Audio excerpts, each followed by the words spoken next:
distinction for you.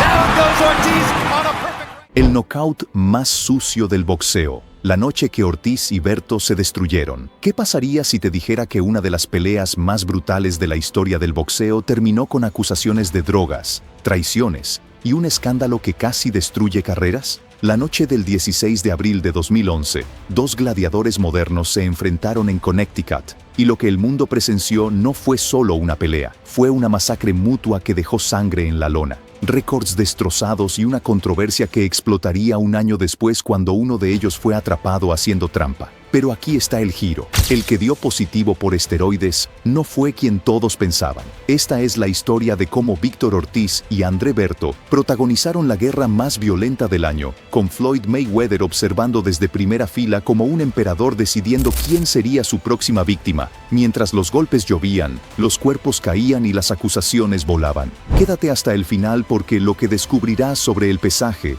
las libras fantasma y el laboratorio Balco te dejará sin palabras. La arena del Foxwoods Resort Casino bullía con una energía eléctrica esa noche de primavera. Las cámaras de HBO capturaban cada rincón del recinto, cada rostro de la multitud ansiosa. Pero había dos rostros en particular que concentraban toda la atención. Floyd Mayweather Jr. y el rapero 50 Cent, sentados en primera fila como jueces silenciosos de un espectáculo romano. Mayweather no estaba allí por casualidad. El ganador de esta pelea se enfrentaría a él en el combate más grande del año. Un cheque de millones de dólares esperaba al otro lado de esa victoria. La presión era aplastante, sofocante, casi tangible en el aire acondicionado del casino. André Berto entraba a ese ring como un dios intocable. 27 victorias, 0 derrotas, 21 knockouts devastadores que habían dejado a sus oponentes preguntándose qué los había golpeado.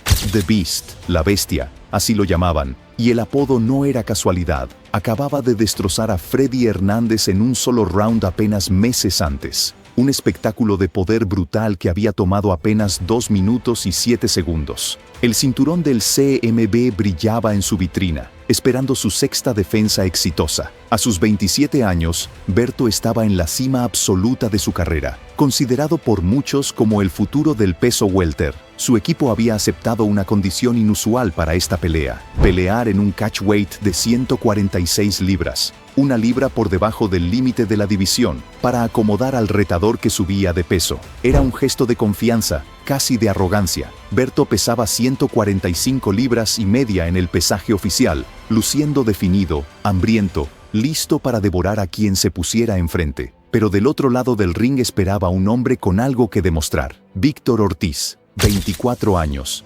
28 victorias, 2 derrotas y 2 empates. Vicious, el vicioso, aunque muchos críticos lo llamaban de otra manera, el que se rinde. Su última pelea había sido un empate controversial contra Lamont Peterson, un combate donde Ortiz había derribado a su oponente 2 veces pero no pudo finalizar el trabajo. Los analistas lo destrozaban en televisión, cuestionando su corazón, su determinación, su capacidad para mantenerse en la guerra cuando las cosas se ponían feas. Esta era su oportunidad de redención, su momento de silenciar a todos los críticos de una vez por todas. Pero había algo extraño en los números del pesaje. Ortiz había marcado 146 libras exactas el viernes, cumpliendo con el contrato. Sin embargo, cuando subió a la báscula no oficial de HB, o la noche de la pelea, la aguja marcaba 161 libras. Había ganado 15 libras en 24 horas. Berto, mientras tanto, pesaba 156. La ventaja era brutal, antinatural según algunos,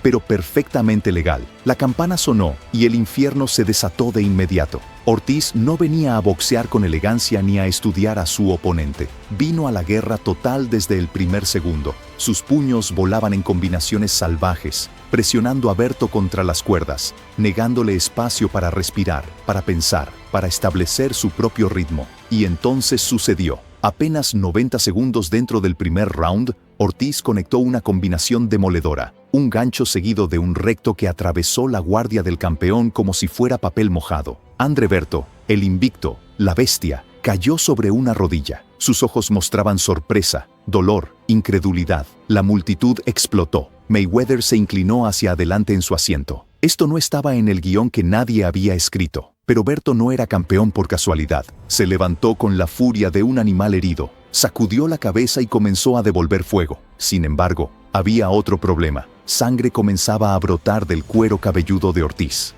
Un cabezazo accidental en el intercambio había abierto un corte profundo, y el líquido carmesí corría por su frente, mezclándose con el sudor, goteando sobre sus hombros. El doctor del ring lo revisó durante el descanso. La herida era fea, pero Ortiz ni siquiera parpadeó. Había venido a demostrar que tenía corazón, y un poco de sangre no iba a detenerlo. El segundo round comenzó con Berto buscando venganza. Su orgullo estaba herido, su récord invicto en peligro, y necesitaba hacer una declaración. La hizo. A mitad del round, el campeón encontró su momento perfecto. Ortiz se descuidó por una fracción de segundo, bajó ligeramente su guardia, y Berto lanzó un derechazo que viajó como un misil guiado directo al mentón del retador. El impacto fue seco, brutal, definitivo. Ortiz cayó, su guante tocando la lona para mantener el equilibrio. Ahora era su turno de sentir el sabor de la humillación, de mirar hacia arriba desde el suelo mientras el árbitro contaba sobre él. La sangre seguía corriendo por su rostro, ahora mezclada con la realidad de que este campeón podía devolver el castigo con intereses.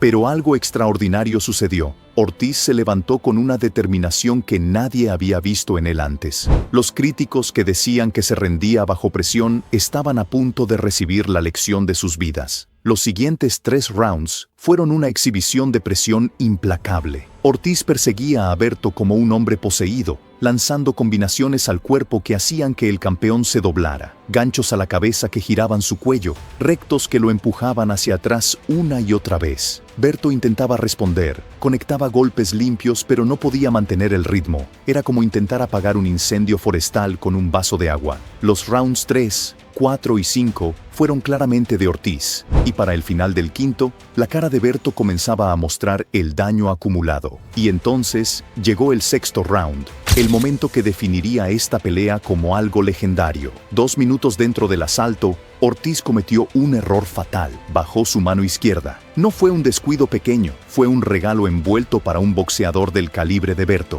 El campeón no desperdició la oportunidad. Lanzó un derechazo con toda la potencia de un hombre que sabe que está perdiendo la pelea. Un golpe cargado con desesperación, poder y precisión quirúrgica. El puño se estrelló contra el rostro de Ortiz, y el retador no solo cayó, cayó de espaldas, completamente extendido sobre la lona como si alguien hubiera cortado los cables que sostenían su cuerpo. La multitud enloqueció. El árbitro comenzó la cuenta. 1, 2, 3, 4. Ortiz estaba en serios problemas. Su cabeza rodaba de lado a lado. 5, 6, 7. Sus ojos buscaban enfoque. 8, 9. Se levantó milagrosamente, con las piernas temblorosas, la sangre corriendo más abundante ahora, mezclada con sudor y la adrenalina pura del superviviente. El árbitro lo revisó. Le preguntó si podía continuar. Ortiz asintió. La pelea se reanudó, pero nadie esperaba lo que sucedería en los siguientes 30 segundos. Con apenas tiempo restante en el round, Ortiz, sangrante, tambaleante,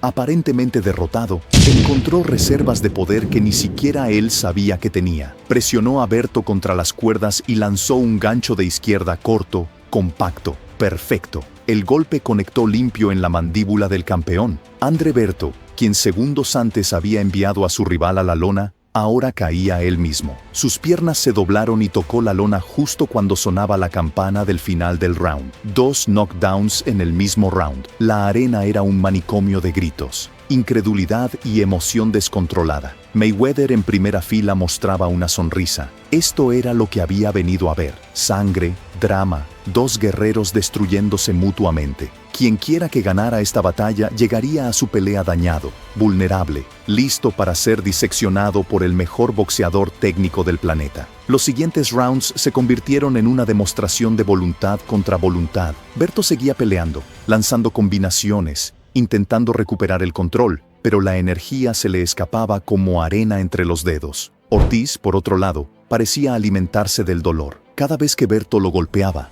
él respondía con 3 golpes. Cada vez que el campeón intentaba establecer distancia, Ortiz cerraba el espacio como una tormenta implacable. Los golpes al cuerpo de Ortiz eran especialmente devastadores. hundimientos profundos en las costillas de Berto que hacían que el campeón respirara con dificultad, que su guardia bajara milímetro a milímetro. El séptimo, octavo y noveno round fueron una tortura sistemática. Ortiz trabajaba el cuerpo de Berto como un maestro carnicero, alternando entre ganchos a las costillas y uppercuts al hígado. Cada golpe arrancaba un gemido ahogado del campeón. Su rostro mostraba no solo el daño físico, sino algo peor, la realización de que estaba perdiendo. Su récord invicto, su cinturón, su futuro contra Mayweather, todo se desvanecía con cada combinación que Ortiz conectaba. El 10º round trajo más de lo mismo. Berto intentaba desesperadamente robar asaltos, lanzando ráfagas de golpes que ocasionalmente encontraban su objetivo, pero Ortiz absorbía el castigo y devolvía el doble. La sangre de su corte en el cuero cabelludo había teñido de rojo su torso completo, creando una imagen casi gladiatoria, primitiva, de un guerrero que simplemente se negaba a ser derrotado. El 11º round fue más de la misma guerra. Berto, con el rostro hinchado y mostrando marcas de batalla por todas partes, seguía lanzando golpes con la valentía del campeón que era, pero su poder había disminuido notoriamente. Ortiz, aunque visiblemente cansado, mantenía la presión, el ritmo, la intensidad que había caracterizado toda su actuación. Cuando sonó la campana para el 12º y último round, ambos hombres sabían exactamente dónde estaban parados. Berto necesitaba un knockout para retener su cinturón. Ortiz solo necesitaba sobrevivir, pero eso no estaba en su naturaleza. Salió a buscar más sangre, más daño, más pruebas de que los críticos estaban equivocados sobre él. Los últimos 3 minutos fueron un intercambio final de orgullo contra orgullo.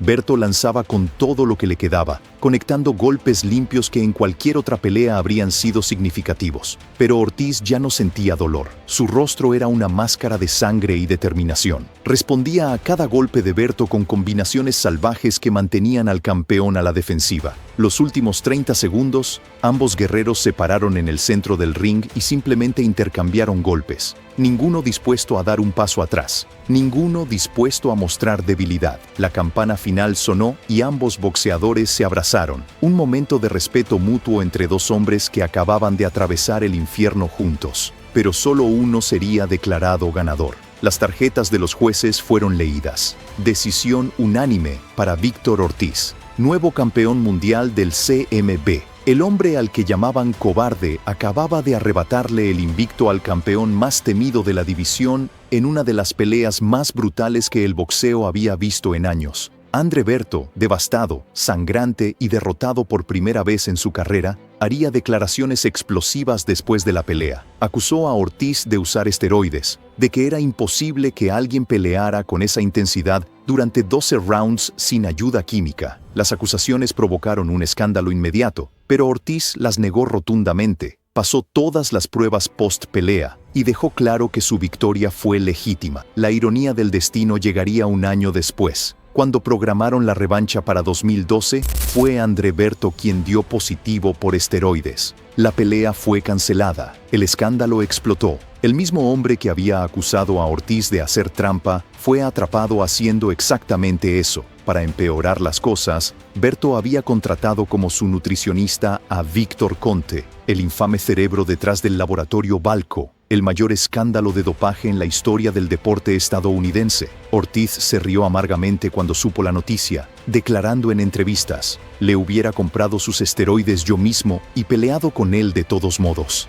La revancha nunca sucedió en 2012, pero 5 años después, en 2016, finalmente se enfrentaron de nuevo. Esta vez fue Berto quien ganó por nocaut técnico en el 4º round, cobrando venganza por aquella noche de 2011. Pero ninguna revancha podría borrar lo que sucedió el 16 de abril de 2011. Esa noche, dos hombres se convirtieron en leyendas. La revista The Ring la nombró pelea del año, y el mundo del boxeo presenció algo que nunca olvidaría: 4 knockdowns, sangre derramada por litros, controversia que duraría años y 2 guerreros que dejaron pedazos de sus almas en esa lona del Foxwoods Resort Casino.